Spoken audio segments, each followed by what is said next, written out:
I just don't get it. Like, why are men so terrified of women? Why are you guys so scared to just come up, start a conversation, and ask for our numbers? I don't understand it. And she wasn't even sad. That's the thing. She said, bye, Mom. She walked in there. She asked me to help her hang up her little book bag. And then she said, okay, bye. I love you.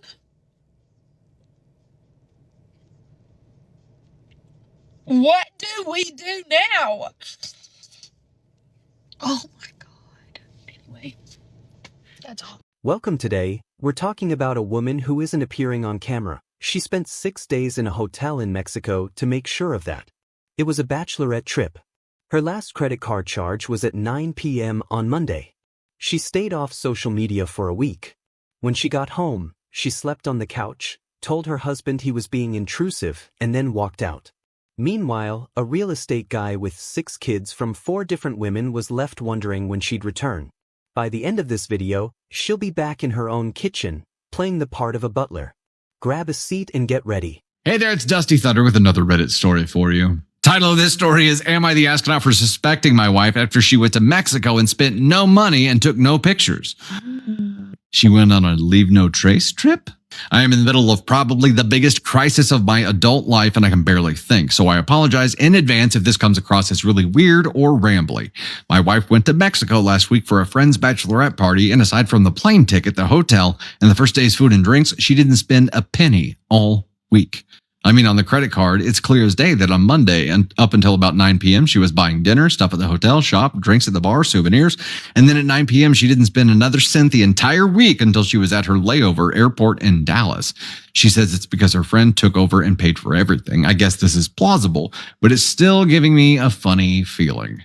What is worse is that my wife is a person who posts her entire life on Instagram and TikTok, mostly Instagram. But if she does anything from getting a latte to picking up the kids at school, she will post it either as a picture or as a story. The last thing she posted on TikTok was that a trend of people jumping into their vacation from the airport, and after that, her social media is blank. I was kind of keeping an eye on it because I was excited for her to go on the trip. And again, I guess it's plausible, but it gives me a funny feeling. When she got home, I said I can't wait to see all the pics she took. And she really blew me off and said she just didn't feel like taking pics that week. She has also been incredibly distant. And last night she said she just felt like sleeping on the couch because the AC hits better. This is 100% true, but I swear I heard her talking on the phone in the middle of the night. When I got up to check on her, I accidentally tripped over the dog and made a huge racket, so when I got downstairs, she appeared to be asleep. I brought all of this up this morning and said I'm not accusing her of anything, but all of this put together is making me feel uneasy. I wasn't trying to bait her or fight with her, just get my feelings on the table. She said, "You are a major asshole for bringing this up on her first day back at work." I said I wasn't trying to pry, just communicating with her, and she said, "Your communication is prying, and I am not discussing this with you ever again." She then took the kids to summer camp and left. Am I the astronaut? We have an edit and an update, but for someone to go on a trip, and it is plausible, like bachelorette trips, if it's an all-inclusive thing, it's possible that they were like, all right, you don't spend another dime. Everything is on us from here on out. Could be. What about the rest of it, though? Her behavior change is more alarming, right? And she's defensive. And as we read in a story earlier, it's the response that elevates the sus factor. Okay, let's dive into the edit here. Edit. So I realized that her text probably synced to her iPad, so I just checked. Took me a while to figure out the passcode, but I did. But there was an iMessage at 9:15 the night she got to the resort to a number with no contact info that said, "Okay, I'll meet you in the lobby." Is the app you said Signal? I looked up Signal, and it's kind of like WhatsApp. The iPad doesn't have Signal on it. So she downloaded a different app to chat with somebody and then deleted it. Edit 2, if you've been following my comments, you've seen that my sister is coming over and she's an insane internet sleuth and is relentless when it comes to this kind of cheating stuff. She also scares me a bit, so I'm hoping this isn't a mistake. I'm going to probably stop responding for a while so we can talk and she can do her thing. I am numb, but she can do this. Thanks for everyone and the nice comments and the reality check. It's not looking good. Edit 3, she cheated. My sister was able to get lots of info from the real estate guy, and my wife denied it at first, but then admitted it. Sorry it took so long to update, but I'm numb. I have literally zero idea what to do now. Edit 4 was deleted for personal reasons for OP, per Candy Thunder. Understood. Edit 5. I know people really want updates, and we've been talking, arguing, screaming, threatening all day long. I'm more confused than I was this morning, that's for sure. But I'm also confused, exhausted, sad, upset, nervous, and I don't know what to do. I did make a preliminary appointment with a family law attorney tomorrow to talk about protecting assets and how to navigate the legal way ahead, regardless of what I choose to do. I will say there's a subreddit that this was cross-posted to, and it may be the most toxic group of people I've ever seen online, and I feel really bad for those people. As for the privacy issues, no one has figured out who we are. That's not a challenge, by the way. I'm very tired, and I doubt people are still invested, but if there's still an interest, I can update either on this post or a new one in a few days. I'm really hoping to sleep tonight. My sister still has the kids, and they are having a blast and went to the lake with her boyfriend's family today, so I'm glad they're in good hands. And the official update now. Yeah, I have some professional buddies, like some industry buddies who like to use Signal for chatting. And that's literally it. But it's one of those, if your company uses it and you want to interface or engage with other collabs, or apparently if you're trying to hide cheating. During this trip, the woman's behavior looked very different from her usual routine. Back home, she would often post updates like coffee runs, lattes, and school drop-offs. But in Mexico, nothing was shared at all.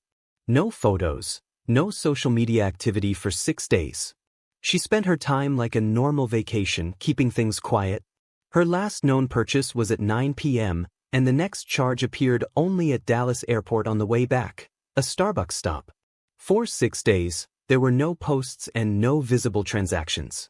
The phone she usually uses for daily updates stayed completely inactive. Later, her husband reportedly found the Signal app on her iPad. Signal is an encrypted messaging app often used for private communication. According to the story, it was downloaded after she arrived. A message was sent that said, "Okay, I'll meet you in the lobby," and the app was deleted before she returned home. The narration suggests this wasn't random behavior, but something carefully planned. It raises questions about how different her public life looked compared to what was happening privately, and how much of her daily image reflected her real actions. Official update. Good morning, everyone. I know it's been a while, but as I'm sure you can imagine, this has been the worst week of my life, and it's been an absolute whirlwind of activity trying to get things set up in a life that I don't really even recognize anymore. First of all, I'm now in the process of getting a legal separation from my wife with the aim of getting divorced. She and I both want to take the process very slow so it's fair to everyone. I do have a personal lawyer who is handling the separation, but even she recommends that it will be cheaper and easier for us to do a mediated divorce.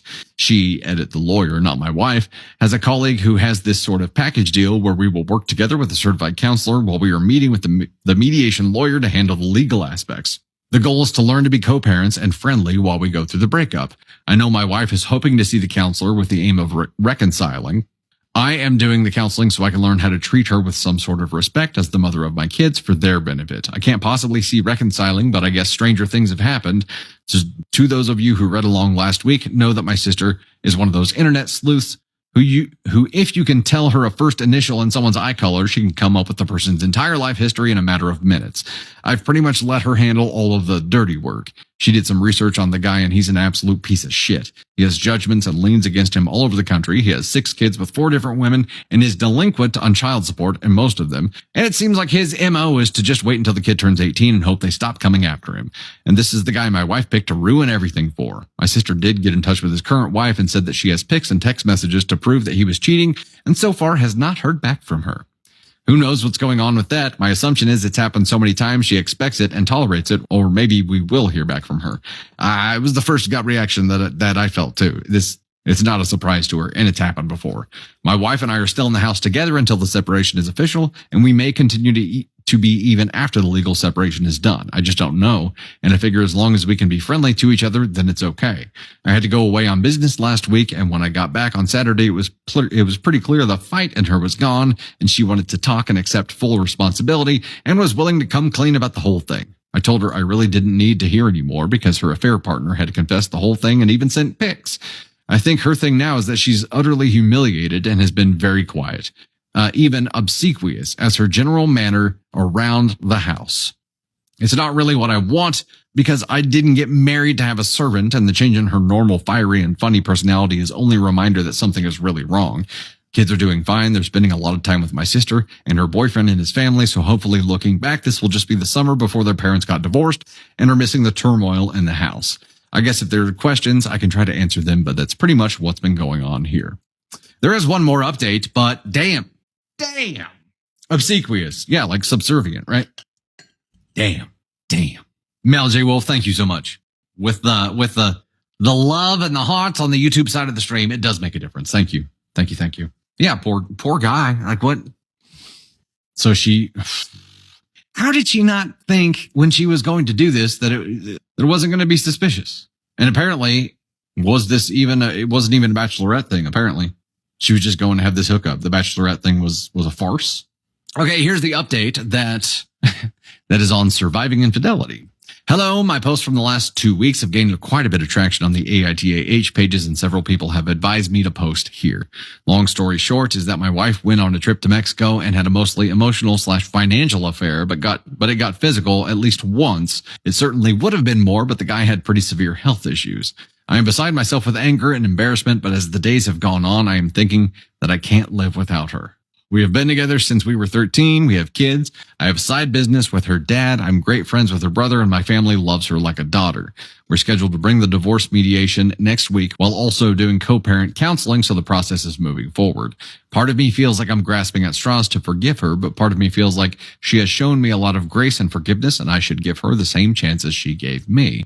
When we were 15, I cheated on her while I was at a baseball camp. Not only did I cheat on her, I dumped her when I got home, explicitly told her it was her fault that I cheated on her because the girl wasn't a good girl Christian. And then I dated other girls that school year and rubbed it in her nose at every opportunity. It wasn't until she started dating that I realized how sorry I was and begged her to take me back. In 17 years, she's never held my behavior against me, except for some light ribbing now that we're older. She forgave me unequivocally, and I vowed that I would never hurt her like that again, and I truly haven't. But I can admit cheating as a horny 15-year-old guy is a far cry from cheating as a 32-year-old mother of two. She had so much more to lose and so many more people who would be hurt by her actions, but she loved me enough to forgive me even though it must have crushed her. I have to admit there's a huge part of me that feels I owe her a second chance because she gave me one, even though the circumstances are so much different. I'm not even really asking what I should or should not forgive her. Rather, are these emotions normal? Am I rationalizing something that should not be rationalized?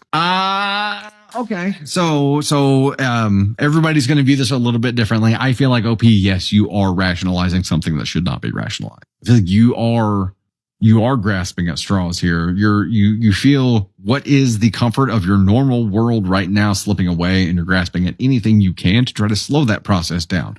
But all of the things that you mentioned, having the side business with her dad, being really close with her brother, those things don't change. Your family loving her like a daughter, that'll probably change. But the other things can keep going. A lot of your life can keep going the way it is. It doesn't have to change. Your connections with previous family members don't have to change, especially if you're in business. The whole 15-year-old thing, like, come on, man. Come on. Yes, that's shitty. Shouldn't have done that 17 years ago. Is it 17? Is that right? I understand that there are kids involved. Here's the deal, though. The example for what your children will believe love is and a marriage should be are going to be the example that you set for them in this house. And if you accept this, not to say that it's not fixable, she could do the work to fix this whole thing. I don't know that she's willing to right now. I don't know. But I'm not saying it's not fixable, but if it's not fixable, that child can grow up with healthy parents who choose themselves and choose happiness, and they can provide a great example. If you stay and it's this broken, toxic relationship full of regret and resentment, and it's backhanded compliments to each other, and it's just being shitty, and it's you never fully trusting her and her always being on guard or being obsequious around the house, that is not the example that you want to create for your kids as for what love in a marriage should be. I do not think. You have to look at everything that is involved with every choice that you make here. So let's say, yes, you grasped at straws here and you're like, oh, she gave me a second chance. I should give her one. Okay. What happens later on? How are you going to heal the two of you? How are you going to heal this relationship? How are you going to heal this family? How is it going to work? It is not as simple as just saying, yes, I'll forgive it, or no, I won't. Nothing is simple about this. Everything you do is going to be complicated. You just have to make sure that you think it through and choose the one that takes you to what your goal really is. What do you want? What do you want, OP? You have to answer that. And then remember that every time you're making a choice. He used the word obsequious, not me. It basically means acting like a servant. The same lively, funny woman from 17 years ago is now moving around the house in slippers, waiting to see if dinner is okay, asking permission to refill his water. This isn't remorse. This is the moment she realized the divorce papers were real. Then comes the backstory. He cheated on her at 15. No marriage, no kids, nothing serious, just teenage mistakes, and she forgave him completely.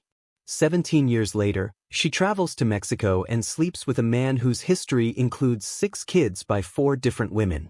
His current wife already knew about him and didn't react to the photos. Now, her husband is sitting with a lawyer, trying to figure out if he owes her the same kind of forgiveness. Here's a question for you. He cheated first as a teenager, and she forgave him. Does he owe her the same grace now, as a 32-year-old mother of 2 with a 17-year marriage?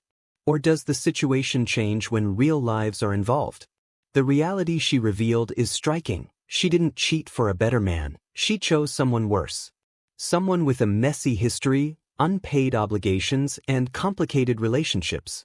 And the moment her husband called a lawyer instead of talking it out, she stepped into a submissive role in her own home. That's the regret here. Not that she acted, but that he stopped being the one she had to answer to. Stay alert.